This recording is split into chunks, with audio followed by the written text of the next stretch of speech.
The year I was a senior in high school, my parents wanted to knock me out cold with a stick. Just to make it easier to take me to the hospital, so I could donate a kidney. But little did they know, doing this wouldn't save their younger daughter. And they'd also lose their older daughter forever. When I was 13, my sister fell seriously ill. My mom took me to the hospital to get my blood drawn. Because I was so skinny, and the needle for collecting stem cells was thick, they had trouble getting it in. I cried from the pain, but my mom just complained on the side. "This is because you didn't eat or drink anything this morning, so your veins aren't full." Selena squatted on the ground, looking up innocently, and asked, "Mom, when are we going to KFC?" My mom tapped her on the head and coaxed her, "You're sick. Nancy is giving blood to help you get better." Right then, I understood why my mom, unusually, didn't give my sister the milk at the breakfast table, but handed it to me instead. But I was still scared. At that time, I didn't understand what donating blood was. Looking at such a thick needle, I thought they might have to drain all my blood to save my sister. Trembling, I tugged at my mom's sleeve. "Mom, do they need to take all my blood? Am I going to die?" My mom looked at me impatiently. "What nonsense are you talking about?" But as soon as she said this, she seemed to realize something. Disappointed, she stared at me and said, "You really don't want to save Selena? You wish Selena would die?" In that moment, the way she looked at me made me feel like I wasn't her daughter, but her disgrace. Even though they wouldn't drain all my blood, I still felt weak and powerless after the extraction. When we left the hospital, my mom, for once, took both of us to KFC. She placed burgers and Coke in front of my sister, along with 2 extra packs of ketchup from a kid's meal. My sister only wanted the meat patty inside the burger, not the bread. My mom smeared a thick layer of ketchup on Selena's discarded bread and handed it to me. She told me this was the trendiest way to eat it, a kind of specially bought toast bread you couldn't find anywhere else. But if it were really that tasty, why wouldn't she give it to my sister and leave me the steak? Nancy is so well-behaved and considerate. Selena is sick, and Nancy knows how to let her have things. I was upset. I bit into the bread, chewed it a few times, then angrily spat it on the ground. My mom slapped me across the face right away. The sharp sound of the slap drew the attention of people around us, and in the small space now filled with stares, I wanted to die. My face burned as I heard my mom scold furiously, "You useless thing.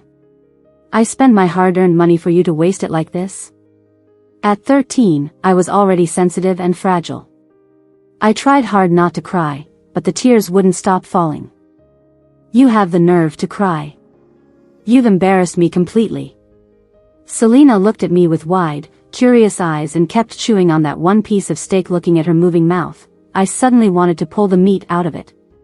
That night, when we got home, my sister Selena sneaked into my room.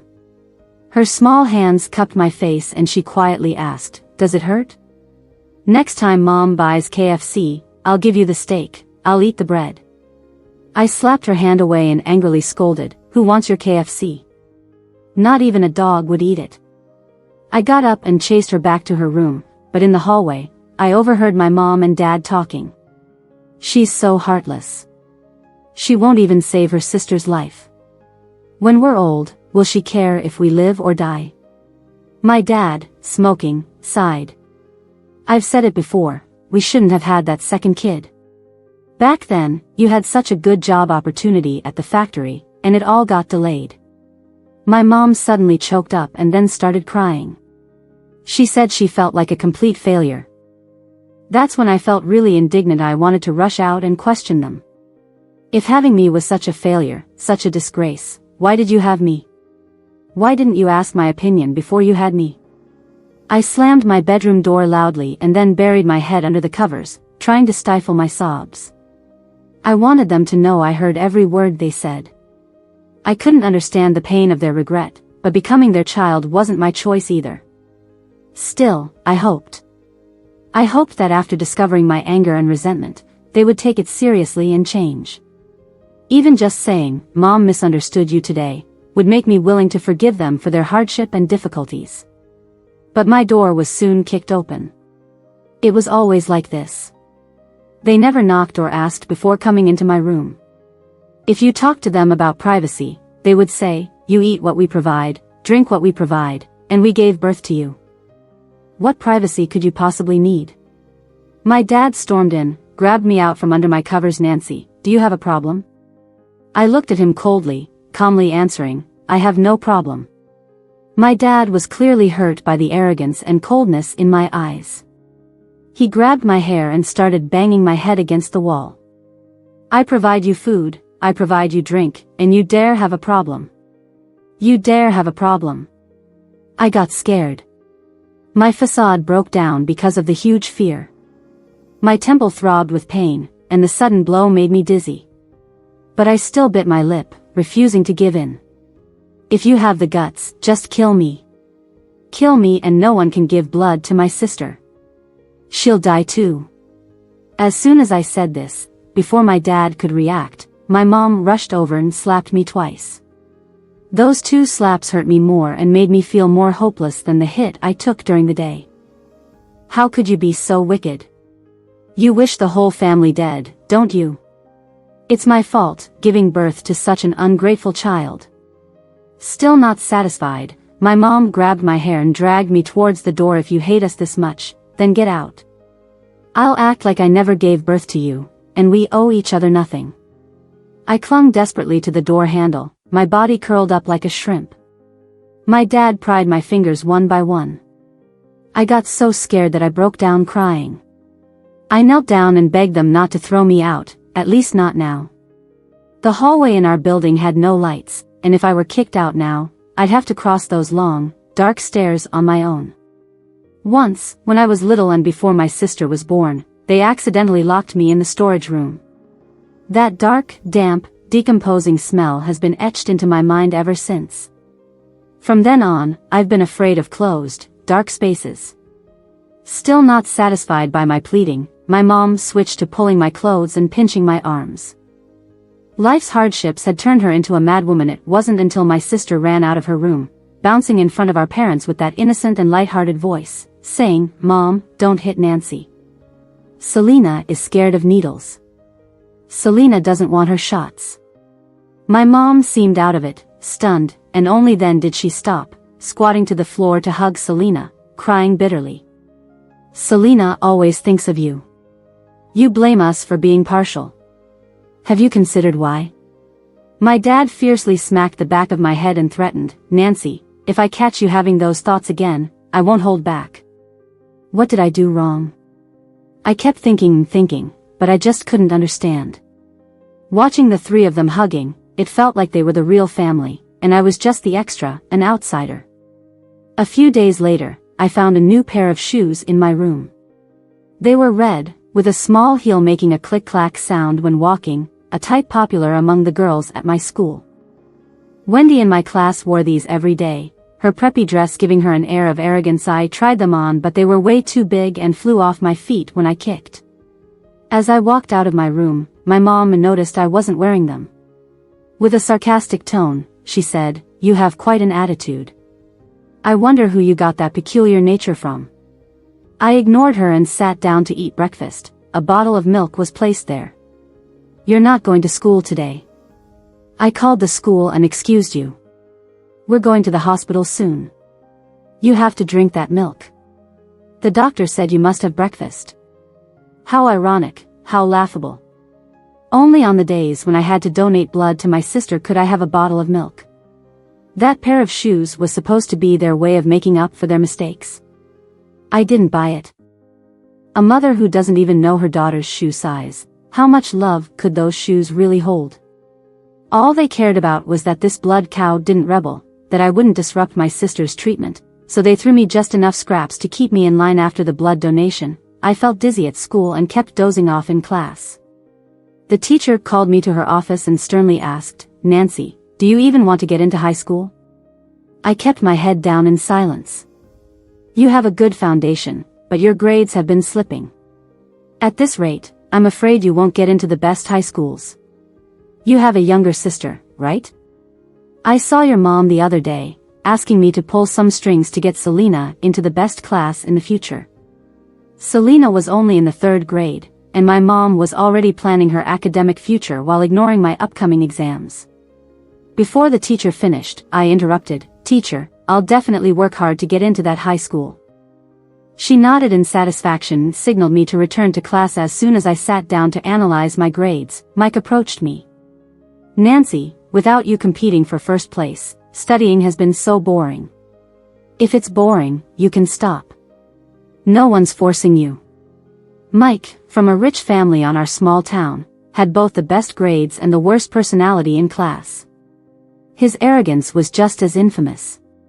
"Nancy, you always seem so guarded when talking to me," he said, leaning in close, his bright eyes filled with some hidden expectation. "She doesn't talk to you." "I will," Wendy chimed in with her clacking shoes, moving closer. "Why is it always you? What business is it of yours?" I snapped. "Mike, what's your problem? Why are you always picking on me?" Wendy accused. "I can't believe you still haven't figured it out. If you know you're not welcome, then just stay away." I found them both incredibly annoying and moved away quietly. When I got home, my mom shockingly asked for my report card. Hesitant, I finally handed it to her unexpectedly. She said, "With these grades, you won't get into the best high school. If you don't get in, then you can work in the factory." I got it instantly. I had naively thought she finally cared about me. Turns out she was just waiting to drop the bomb on me here. I quickly snatched my report card back from her hand. "Don't worry about me, I'll definitely pass." My mom sneered, "Yeah right, I know you better than that." At that time, she had already lost her job and was selling snacks on the streets with my dad. I knew she wanted me to help cover my sister's medical bills. She could easily sacrifice my life for my sister's. It felt like I wasn't even a person, just an object she could command around. Fighting back tears, I gritted my teeth and said, "I'll pass. I will." From that day on, I started studying like crazy. When I got sleepy in class, I'd pinch my arm or slap myself. But every day when I got home, my mom had a ton of chores waiting for me. "Nancy, just because you're studying doesn't mean you don't have to do work. How did our family raise such a lazy bum?" To gain more time, the first thing I did in the morning was memorize vocabulary, and the light in my room would still be on until 11 or 12 at night. My mom would burst into my room and turn off the light with a loud snap. "Nancy, do you think electricity is free?" So, I saved up some money by skipping lunch for a few days and bought a small lamp so I could keep studying at night. When I was dizzy from studying late at night, Selena would sneak into my room now and then. "Nancy, you have to get into high school. What's it to you? Get out and don't bother me." Selena would stare at me with wide eyes, tears welling up, looking so aggrieved. "I'm not trying to kick you out, I might not get a chance to study anymore. Can you study for me? What nonsense are you talking about?" Frustrated, I stood up to shove her out. Mom took me to the hospital that day. "I heard the doctor say I shouldn't go to school anymore, that I should just stay home and rest. Do you need to take a break from school to recover?" I was momentarily stunned but quickly snapped out of it. "Don't need to study and stay home to play? How great." Her tiny voice stretched long and sweet, just like when she was being sweet to our parents. "Nancy, can you take me to play after your exams?" But she didn't understand.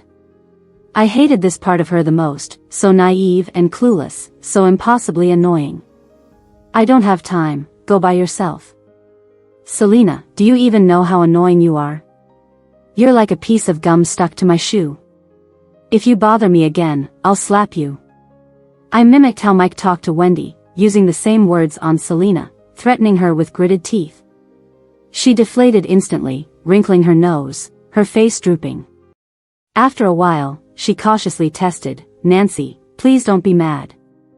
I'll go now." It rained for days leading up to the high school entrance exams. The air was damp and melancholy, but I was unusually excited. My grades had steadily improved to their usual level, and Mike was back to second place. Mike grinned and teased, "Nancy, I gotta hand it to you. If you ever need my help, just say the word. When we get to high school, I've got your back." I did have a bit of a problem. The exam venue was quite far from home. The teacher suggested students with the means book a hotel nearby to avoid traffic on exam day. I relayed the teacher's advice to my mom. She immediately looked grim, glaring at me. "Nancy, do you know how much money I make in a day? You think our money grows on trees? Mama, I'll repay you when I start making money. Think of it as a loan for now, okay? I doubt I'll live long enough to see that," she said nonchalantly, while I, groveling like a dog, still couldn't get her pity. I was so foolish. I thought at least on exam day, she would be different. What a daydream. I had no choice but to set my alarm 2 hours early, figuring an hour's walk should get me there on time, but on examination day, when I opened my eyes, I felt a wave of panic and unease. I looked at my alarm and saw it was way past the set time. It hadn't gone off. I rolled out of bed, stumbling out in a daze. Thankfully, the rain had stopped, though the ground was slick and muddy. I ran like a madwoman, the wind whistling past my ears, making them ring. I could hardly see the road ahead, and before I knew it, I stumbled and fell. A motorcycle had just brushed past me. "Are you trying to get yourself killed? Watch where you're going," the rider yelled. Struggling to get back up, I noticed my face was burning. I gently touched it and realized it was scraped. My pants had a tear at the knee, blood seeping through my jeans. I still wanted to keep running, but with every step, sharp pain shot through my leg down to my foot. I guess my ankle was sprained. "Where are you going?" The motorcyclist stopped and blocked my path. I suddenly broke down in tears, kneeling in front of him. "Please, uncle, take me to my exam. I'm begging you. You're hurt badly, you should see a doctor first." "I don't want to go to the hospital. I need to go to my exam." He was a middle-aged man in a wrinkled shirt. He lifted me up. "No need to kneel. Hop on the back of my bike." The ride was smooth. I made it to the exam venue just in time. Before I went in, the driver handed me a bottle of water and some tissues from his bike. "Here, little girl, clean your face. Today is my fault. I'll wait here. I'll take you to the hospital after your exam. Make sure you do well." I felt my nose sting, nearly breaking into tears. Until I started writing, my injured elbow made my hands shake uncontrollably. With every word, my pen trembled. As a result, I couldn't finish the essay in the last English section. When I got home, my face was pale, and my lips were turning blue. My mom was sitting on the couch, eating sunflower seeds. She glanced at me. "It looks like you didn't do well on the test," she said, casually. All the anger I had bottled up exploded. I screamed at her, "Mom, why didn't you just strangle me when I was born?" She was stunned and quickly stood up. "What are you saying? You turned off the alarm clock, didn't you? You don't want me to go take the test. You just want me to work for you guys." My mom looked away, still arguing. "Don't blame me. I didn't touch your alarm. Knowing you had a test, you still slept like a dead pig." I pleaded with her, tears in my voice. "Since you hate me so much, why did you even bring me into this world? Or why didn't you just strangle me at birth? I should have been numb by now, right?" But when I touched my face, it was covered in tears. My mom's eyes suddenly turned red. "You think I didn't think about giving you away? Your grandma didn't want you because you were a girl. She told me to send you away. Your dad and I both lost our jobs. I sold stuff on the street, out in the sun and wind every day, but I still kept you with me. I raised you. I've suffered so much, worked so hard. What right do you have to blame me now?" But was her suffering caused by me? If I fell on the street, a stranger would take me to the hospital. But my own mother, she's a stumbling block on my path, making me grateful to her while tearing me down. If I could, I'd rather not have come to this world. If it weren't for the comparison with my sister and my one-sided sacrifices, maybe this suffering wouldn't be so cruel. But because there is a comparison, I've always been confused, always unwilling. 2 weeks passed, and I didn't say a word to anyone at home. While waiting for my exam results, I overheard my mom and dad discussing. Send her to work at the shoe factory in the county.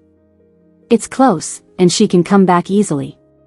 Her sister still needs regular blood transfusions. My dad argued, I think she should go to the big city. The neighbor said his daughter makes over $10,000 a month there, so I made up my mind. Whether I pass the high school test or not, I'm leaving this house. Other people's homes are safe harbors, places of refuge, but not mine. My family is like a parasite sucking me dry, treating me as a commodity to trade for maximum profit. What does it feel like when your spirit dies? It's the journey from despair to numbness, and eventually, finding everything in front of me laughable. That summer, before dawn, I snuck out to find work. Using the pocket money my late grandma left me, I bought a box of popsicles. During the day, I sold them under the scorching sun, walking through the streets. On good days, I'd sell the whole box. Before sunset, I'd clean dishes and mop floors at a restaurant. I'd come home exhausted at night, and my mom would scold me while cleaning dishes. Who knows where you've been all day? Don't expect me to save you any food if you don't help around the house. Hungry to the point of dizziness at midnight, I'd sneak to the fridge for some dry noodles, soaking them in hot water to gulp down. A few days later, my mom surprisingly left me some food. When I awkwardly stood there, she tapped the bowl with her chopsticks. What are you standing there for? Sit down and eat. After I devoured the food, my mom cleared her throat and looked at me. I heard from Lucy down the street that you've been working. My heart sank, and I couldn't speak for a moment. Making money but not helping at home. If I didn't ask, would you keep fooling us like this? Selling popsicles won't earn much. I found you a better job at a factory. Sitting and working indoors is much better than being out in the sun. Nancy, don't look at me like that. I'm your mom, not your enemy. Holding back tears, I protested one last time. You promised me if I passed, I could go to high school. Just then, the phone rang. My mom glared at me and went to answer it. Her face twisted, and she said nothing for a long while. Finally, she grudgingly mumbled, "All right, I got it. Thanks, teacher. You're really lucky, your school accepted 10 students, and you were the last." I couldn't hold back my tears. They fell in large drops, mixing with my snot. Heaven had shown mercy once more. Only I knew how long I'd waited and struggled for this moment. We don't have money for your tuition. Selena's medical bills are a bottomless pit. So, do you plan to drag me down with you, make me fall into that pit too? I hesitated, debating whether to kneel or let her slap me to relieve her anger. I'll earn the tuition myself over the summer. I won't ask for your money. Just let me go to school. Once I grow up, I'll repay you all the money. My mom hesitated, brows furrowed, when Selena suddenly ran out and hugged her leg. Mom, let Nancy go to school. Then she can teach me to read and write. From the day my mom relented, I picked up another job. I was the only one in my area to get into high school. A training institution hired me for promos. I handed out flyers for $20 an hour. The more money I saved, the more secure I felt, even laughing in my dreams sometimes. One day, while selling popsicles, I suddenly saw Mike. Even though I kept my head down and tried to avoid him, he spotted me right away. "Nancy, what are you doing here selling ice cream?" I pretended not to hear and ignored him. "Nancy, at first, I thought you didn't get into high school. It scared me to death. Thankfully, I prayed for you every night before bed. Then I asked the teacher again and found out you made it. Don't you think you should thank me?" I gave him an exasperated look. "Nancy, say something. Why are you ignoring me? Are you too excited to talk because you saw me? Mike, you're so annoying. Can you stop bothering me while I'm selling ice cream?" He burst into laughter, waved his big hand and said nonchalantly, "It's just ice cream, right? How much for all of them? I'll buy them all at once." After that day, Mike actually bought a lot from me. On Valentine's Day, he bought 99 roses from me and then gave them back to me. In winter, when I was selling gloves and scarves wholesale, he forced his dorm mates to buy a set each. He even bought a bunch of scarves and hairpins meant for girls. Mike, why are you buying these things? For the girl I love. She never likes to dress herself up. I choose the ones I like, and I think she'll look amazing in them. He said this while sneaking glances at me.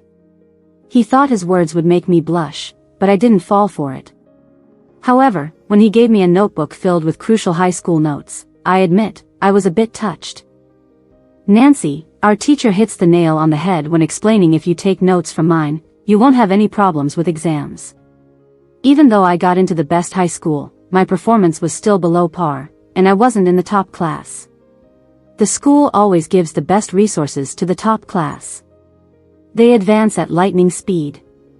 No matter how hard we stragglers try, it feels like we can never catch the last bus. Mike, why are you being so nice to me? I don't know. When I see you running alone, giving it your all, I just want to lend you a hand. Mike, who was half a head taller than me, said this while looking down at me, his gaze steadier than I'd ever seen. It turns out that despite the countless obstacles on this path, there will always be someone who reaches out to help you go further. The school had always been strict, and I could only go home once a month.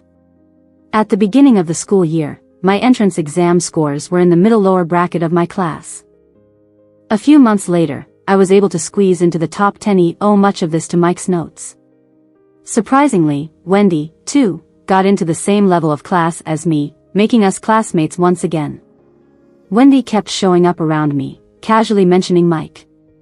Nancy, did Mike give you his handwritten notes? Can you lend it to me? We've been friends for a long time. I don't have the authority to lend it to you. If you want to see it, ask him directly. She was so mad she stomped her feet. Even in high school, she loved wearing those pointy-heeled shoes that made loud noises. Even with scholarships and financial aid, the money I made during the summer barely covered my tuition. I hated having to call my mom each time I needed money for living expenses, only to be ridiculed before she sent me a mere $200. The school's buns were 1 yuan each, and the cheapest lunch dish with rice cost 5 yuan. To save money, I only ate breakfast and dinner. At noon, I'd drink a lot of water by the faucet, and the hunger would feel less intense. One day, a girl in the dorm lost her meal card. She looked everywhere for it, but it was nowhere to be found. At noon, when we returned to the dorm to rest, I saw her squatting on the floor crying. Another girl in the dorm said, Nancy, I noticed you only top up your meal card with 200 yuan a month. How do you have money for food every day? You must be using someone else's card, right? I blushed, red and white, unable to defend myself. Nancy only eats 2 meals a day. Which of your dog eyes saw her eating every day? If you can't speak, nobody will think you're mute, but when you do talk, people will only think you're an idiot. Wendy, who slept on the top bunk, suddenly lashed out. The dorm fell silent. From that day on, Wendy followed me around like a little sidekick. She no longer ran to the lab class to pester Mike but instead asked me for study tips and tricks. I asked her why she helped me that day. She replied, I always saw you drinking tap water. If you had stolen the meal card, would you still drink that stuff? But Nancy, don't you know that drinking tap water can give you worms? The dirtier, the better. Drink away and stay healthy. Anyway, I can't stand people talking nonsense. Why not ask Mike for study tips? She hugged my arm and rested her face on my shoulder. Did you forget that in middle school, he was always losing to you? I can tell who has the real skills. I tutored Wendy, and every day at noon, she used her meal card to get an extra serving for me. Even if you don't want to eat, you have to. My meal card has more money than I can use. I'm getting worried. Who makes excuses like that? I said this, but my heart was warmed. Nancy, I feel like you've changed since before. I was solving a math problem when Wendy suddenly said this from beside me. You used to look so worn out, always keeping your head down. But now what? Now you seem like a little weed that has survived countless storms. That's what it looks like. An energetic life force. I let out a wry smile and tapped her palm with my pen. The presence of Mike and Wendy in my life was like a tiny sprout in an empty desert. Even a long winter will eventually welcome spring. In my last year of high school, I got a call from my mom one day. Her voice was choked up. "Nancy, come back home. Selena's condition has worsened." My heart sank. I took a leave from my teacher and went home. Over the past few years, I hadn't spent much time with Selena. She used to speak so sweetly, always acting cute around our parents and me, even when she was sick. In recent years, she wasn't as clingy as before. When we occasionally met, she always looked pale and would cautiously ask me questions. "Nancy, how's high school? What's it like at school?" "Not much different from middle school," I'd reply disinterestedly. Seeing my lack of enthusiasm, she didn't dare ask more. On my way home, countless thoughts crossed my mind. The biggest possibility was that Selena might not have much time left. That was why she dropped out when I was in my 3rd year of middle school, wasn't it? The doctors said she had only a few years left, and it was better for her to stay home to prevent her condition from worsening. I remember hating her when I was little, but looking back now, that hatred feels so distant. A favored child feels invincible, while those unloved carry scars for a lifetime. Because of the unfair treatment I faced, I always had a knot in my heart when it came to Selena. I used to wonder, why wasn't it me who got sick? If it were me, would my parents have treated me better? Would they have loved me the way they loved my sister? I will never know. I'd rather live a shorter life with fewer traces in this world than carry such questions for a lifetime. When I got home, I didn't see Selena. My parents' faces were unusually gentle and serene. But their expressions felt unfamiliar to me. "Nancy, Selena's condition has worsened." "I know. You told me on the phone. The doctors said Selena's blood disease caused kidney failure. She needs a kidney transplant. Since you are sisters, the probability of a successful match is high." She said this as casually as if she were talking about the weather. As if I were donating a toy and not an organ. "She is your sister. Can you bear to watch her die?" In my 3rd year of middle school, my mom turned off my alarm on exam day so I could contribute to Selena's medical expenses. In my senior year of high school, she asked me to donate a kidney to prolong Selena's life a bit more. I thought my heart couldn't hurt anymore. Hadn't I already told myself that I was dead inside back then? So why does it hurt so much now? It feels like whatever brief kindness I received is being taken away, leaving only endless suffering and darkness. Mom, I thought I almost forgot. Thank you for reminding me that my place in your heart never changed. You only took a break from sucking my blood when you got tired. I just foolishly believed you wouldn't hurt me again. How naive and laughable. I'm about to take my college entrance exam. I won't go for the match. Nancy, how can you be so cruel? My dad slammed his hand on the table and glared at me furiously. Cruel? Have I even scratched the surface of your cruelty? You draw blood and break bones of your children, and yet you call me cruel? I burst into laughter. You're going whether you want to or not. If you refuse, I'll drag you there. I had decided. My parents couldn't watch me every second. When we got to the hospital and they were distracted by the crowd, would escape. Before the match, I saw Selena in her hospital room. Her face was deathly pale, and her lips had no color. Most shockingly, her once beautiful black hair was completely gone. When she saw me, she looked genuinely happy and smiled, dimples showing. She used to smile a lot but hardly cried, even during these years of illness. Nancy, you finally came to see me. I didn't know what to say. Should I tell her I was forced to come here to donate a kidney? Nancy, have you hated me all these years? If you know the answer, why ask? Tears welled up in her eyes as she started coughing violently. Nancy, I'm dying. I have one last wish.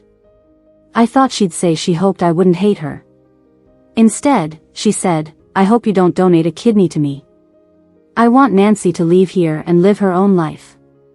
After all these years, why is she still so infuriating?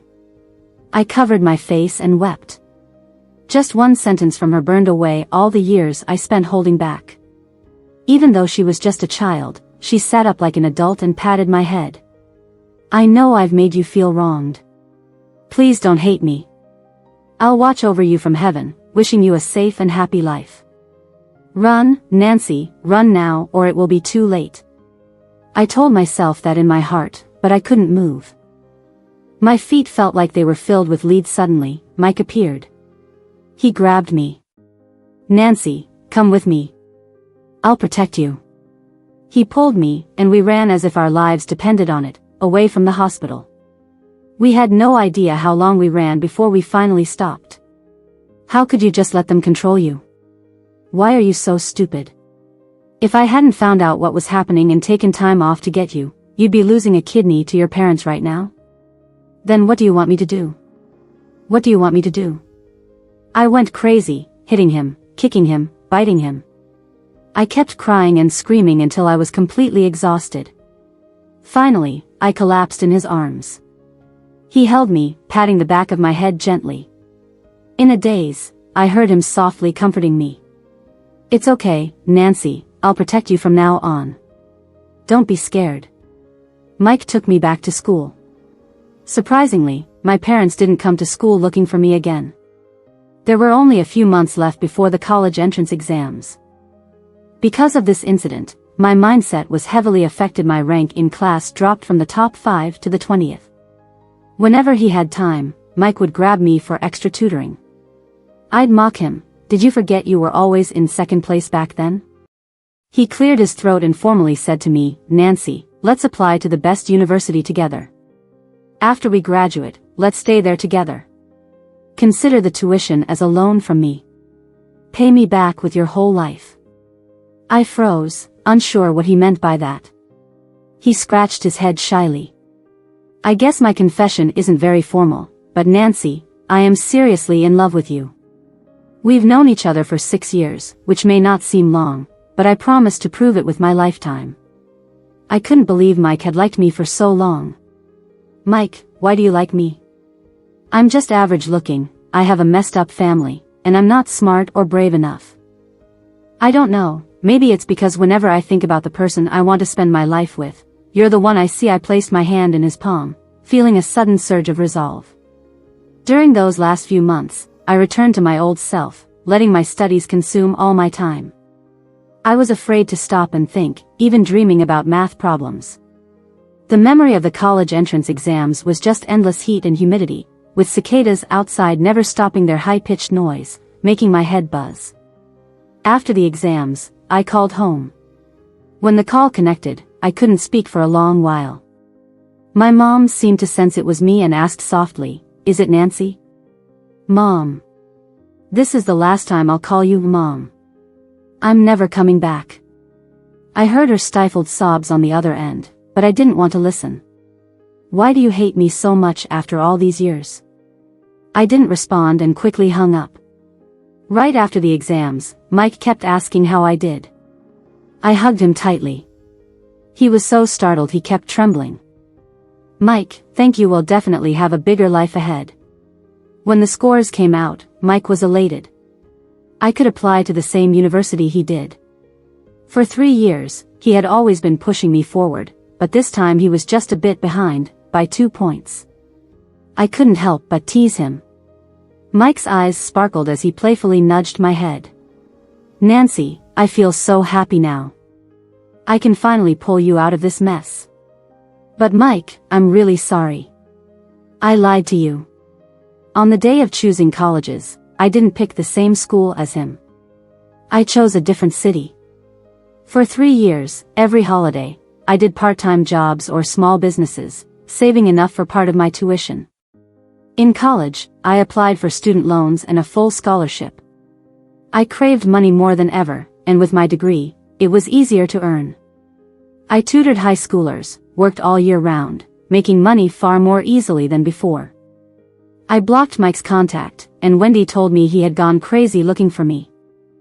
I begged her not to tell Mike where I was or how to contact me. "Nancy, why are you doing this? Mike loves you so much." I sometimes asked myself the same. Maybe because Mike was too perfect. He was the faint light in my dark journey, not as dazzling as the sun, but still guiding me forward. But I was born in the mud, and even though I left that place, I couldn't clean off the dirt. Someone as pure as him shouldn't be dragged down by someone like me. He deserved to stand in the sunlight and shine for everyone. In my first year of college, my mom called. "Selena won't make it through this winter, Nancy. Please come back to see her. I'm busy. I have to work to pay for my school and debts. I don't have time." When I heard Selena was seriously ill, I didn't feel a thing. "I know your dad and I have wronged you, but Selena is innocent. Don't you want to see her one last time? That year when you ran away from the hospital, Selena threatened to slit her wrist to stop your dad and me from searching for you. You owe your current life to her as well." "What life?" "Sleepless nights, severe depression, forcing myself to work just to survive. When I had a car accident in middle school and now every rainy day, my knee hurts so bad I want to die. Not having enough money in high school and always being malnourished and anemic." My mom started sobbing and begged me to stop, but I was cold when I was little. "You said I didn't have the right to blame you. Now, you have no right to complain to me." I hung up, but then I collapsed on the ground, crying.